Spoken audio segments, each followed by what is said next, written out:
শুভ সকাল বন্ধুরা। আজ ৮ ফেব্রুয়ারি রবিবার। আজকের সকালের বরাক তথা সমগ্র আসামের গুরুত্বপূর্ণ খবরগুলি হল: প্রস্তুত মুখ্যমন্ত্রী ডক্টর হিমন্ত বিশ্ব শর্মা। আজ প্রকাশ করা হবে গৌরব গগৈয়ের পাকিস্তানের সম্পর্ক। আজ গ্রেফতার হতে পারেন নাকি এপিসিসি সভাপতি গৌরব গগৈ। কোনো কারণে এবার নিস্তার পাবেন না গৌরব গগৈ, এমনই হুঙ্কার দিয়েছেন রাজ্যের মুখ্যমন্ত্রী ডক্টর হিমন্ত বিশ্ব শর্মা। গৌরব গগৈয়ের বিরুদ্ধে কার্যত অ্যাকশন মুডে মুখ্যমন্ত্রী হিমন্ত। গৌরব গগৈয়ের পাকিস্তানের লিঙ্কের ফাইল নিয়ে প্রস্তুত হয়েছেন মুখ্যমন্ত্রী। পৃষ্ঠায় পৃষ্ঠায় আছে বিস্ফোরক তথ্য, দাবি মুখ্যমন্ত্রী হিমন্তের। পাকিস্তানের সঙ্গে কী সম্পর্ক আছে গৌরব গগৈয়ের? গৌরব গগৈয়ের স্ত্রী এলিজাবেথের কানেকশন কি পাকিস্তানের সঙ্গে? পাকিস্তানের কার কার সঙ্গে যোগাযোগ ছিল গৌরব গগৈয়ের? আজ ৮ ফেব্রুয়ারি সকাল ১১টায় সব প্রকাশ করা হবে জনগণের সামনে, এমনই জানিয়েছেন মুখ্যমন্ত্রী ডক্টর হিমন্ত বিশ্ব শর্মা। যুব শক্তিকে সবল করে আত্মনির্ভর অসম গড়ে তোলার লক্ষ্যে রাজ্য সরকারের উচ্চাভিলাষী পদক্ষেপ। মুখ্যমন্ত্রীর আত্মনির্ভর অসম অভিযান ২-এর অধীনে শনিবার প্রথম কিস্তির আর্থিক সহায়তা বিতরণ কর্মসূচির সূচনা করলেন মুখ্যমন্ত্রী। খানাপাড়ার জ্যোতি বিষ্ণু আন্তর্জাতিক কলা মন্দির প্রাঙ্গণে এক অনুষ্ঠানে তিনি একাধিক গুরুত্বপূর্ণ ঘোষণা করেন। মুখ্যমন্ত্রী জানান, ২০২০ সালে যেখানে মাত্র ৯,০০০ যুবক এমএসএমই পোর্টালে নিবন্ধন করেছিলেন, ২০২৪ সালে সেই সংখ্যা বেড়ে ২ লক্ষে পৌঁছেছে। পাশাপাশি ১২ লক্ষ যুবক যুবতী উদ্যম পোর্টালে নাম নথিভুক্ত করেছেন বলে উল্লেখ করেন তিনি ঘোষণা করেন, আগামী মার্চ মাসে সিএম আত্মনির্ভর অভিযান ৩-এর আবেদন পোর্টাল চালু করা হবে। এই প্রসঙ্গে মুখ্যমন্ত্রী বলেন, এইবার সিএম আত্মনির্ভর অসম ৩-এ তিনি ৫ লক্ষ আবেদন চান। গতবার ২ লক্ষ টাকা করে পাওয়া ২৫,০০০ উপভোক্তার মধ্যে ৯০% ভালোভাবে কাজ করেছেন, তবে ১০% টাকা অপব্যবহার করেছেন। এবার বিটিআরবাসীর জন্য বড় খবর। আগামী ১০ ফেব্রুয়ারি বিটিআর বন্ধ ঘোষণা।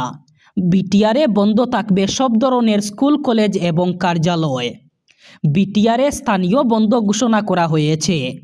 বিটিসি কর্তৃপক্ষই ঘোষণা করেছে। বড়োল্যান্ড দিবস উপলক্ষে এই বন্ধ ঘোষণা করা হয়েছে বলে জানা যায়।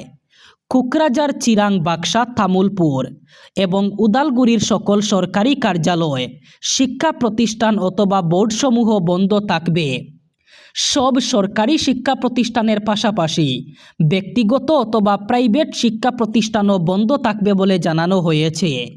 ২০১১ থেকে ২০২৫ এই ১৪ বছরে সম্মিলিতভাবে যত না আধার কার্ড বাতিল হয়েছে, তার প্রায় দ্বিগুণ আধার কার্ড বাতিল হয়েছে শুধু গত ৬ মাসে। বিস্ফোরক তথ্য ফাঁস করল এক সর্বভারতীয় সংবাদ মাধ্যম। ইন্ডিয়া টুডের দাবি, ইউআইডিএআই শুধু গত ৬ মাসে বাতিল করেছে প্রায় ২.৫ কোটি মানুষের আধার। তবে উদ্বেগের কোনো কারণ নেই, শুধু মৃত ব্যক্তিদের আধার কার্ডেই নিষ্ক্রিয় অথবা বাতিল করা হচ্ছে। আসলে এই মুহূর্তে দেশে সক্রিয় বহু অস্তিত্বহীন ব্যক্তির আধার কার্ড। সেটার জন্য যতটা না দায়ী ভুয়ো আধার অথবা বেআইনি পরিচয়পত্র, তার চেয়ে অনেক বেশি দায়ী মৃত ব্যক্তিদের আধার নিষ্ক্রিয় না হওয়া।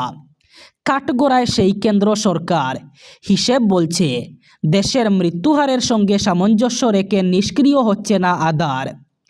গত বছর এক সর্বভারতীয় সংবাদ মাধ্যমের করা আরটিআইয়ের জবাবে ইউআইডিএআই জানায়, ২০১১ সালের পর থেকে ১৪ বছরে মাত্র ১.৫ কোটি আধার নিষ্ক্রিয় করা হয়েছে।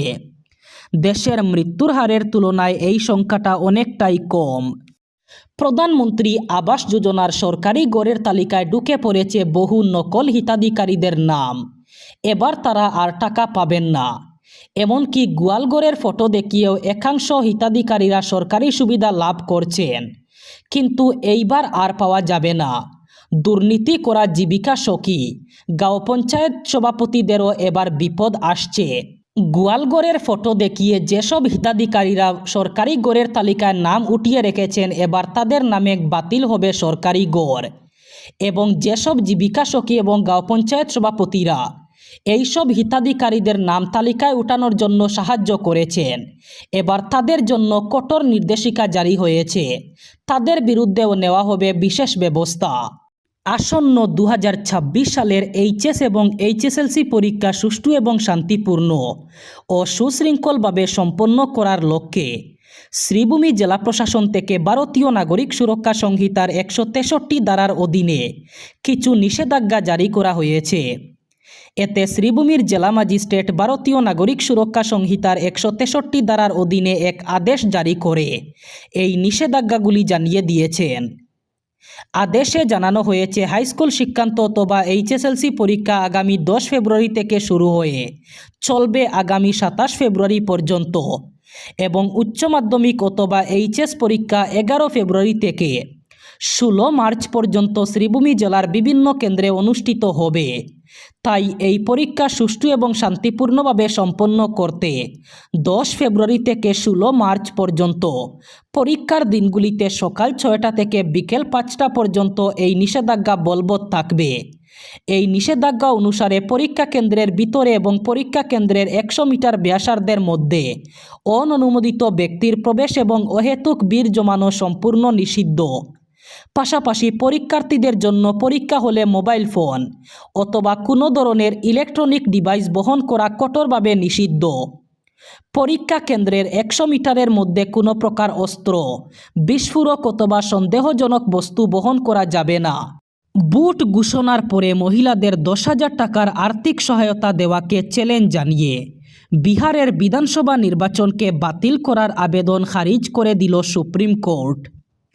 জনগণের দ্বারা প্রত্যাখ্যাত কোনো রাজনৈতিক দল তার জনপ্রিয়তা বাড়ানোর জন্য আদালত চত্বরকে ব্যবহার করবে, এটা গ্রহণযোগ্য হতে পারে না। এমন মন্তব্য করে শীর্ষ আদালত প্রশান্ত কিশোরের দলের করা আর্জিটি নাকচ করে দিয়েছে। গত বছরে বিহারের বিধানসভা নির্বাচনে ক্ষমতা ধরে রেখেছে এনডিএ।